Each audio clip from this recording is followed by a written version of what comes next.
একটি ছোট গ্রামে বাস করত এক মিষ্টি সরল মেয়ে। সে সবসময় একটি লাল টুপি পরে থাকত, আর সেই জন্যই সবাই তাকে লাল টুপি বলে ডাকত। লাল টুপি ছিল খুব দয়ালু আর মায়াবতী। সে তার মাকে খুব ভালোবাসত আর তার অসুস্থ দাদির জন্য প্রায়ই খাবার নিয়ে যেত। একদিন তার মা তাকে বলল দাদির জন্য কিছু খাবার নিয়ে জঙ্গলের পথ দিয়ে যেতে। লাল টুপি আনন্দের সাথে রওনা দিল, কিন্তু সেই জঙ্গল ছিল শান্ত নয়। সেখানে লুকিয়ে ছিল এক চতুর আর ভয়ঙ্কর নেকড়ে। নেকড়েটি দূর থেকে লাল টুপিকে দেখে ফেলল।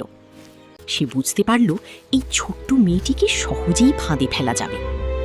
চালাকির সাথে সে লাল টুপির কাছে এসে কথা বলল। You should find what you seek just down that path, little one. It is a shortcut. তার সরলতা দেখে সে জঙ্গলের অন্য পথে ঘুরতে বলল আর নিজে দ্রুত দাদির বাড়ির দিকে ছুটে গেল।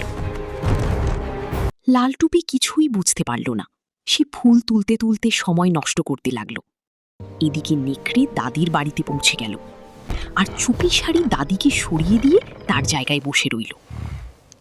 যখন লাল টুপি পৌঁছালো, সে কিছু অদ্ভুত ব্যাপার খেয়াল করল।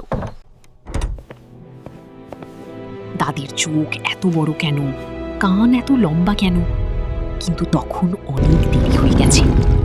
ঠিক সেই মুহূর্তে একজন কাঠুরি সবকিছু শুনে দৌড়ে আসে। সে সাহসিকতার সাথে নেকড়েকে তাড়িয়ে দেয় এবং লাল টুপি ও তার দাদিকে বাঁচায়। সবকিছু আবার স্বাভাবিক হয়ে যায়। লাল টুপি বুঝতে পারে অপরিচিত কারো কথায় বিশ্বাস করা কতটা বিপজ্জনক। এরপর থেকে সে আরও সতর্ক হয়ে যায় আর তার মা ও দাদির কথা সব সময় মনে রাখে।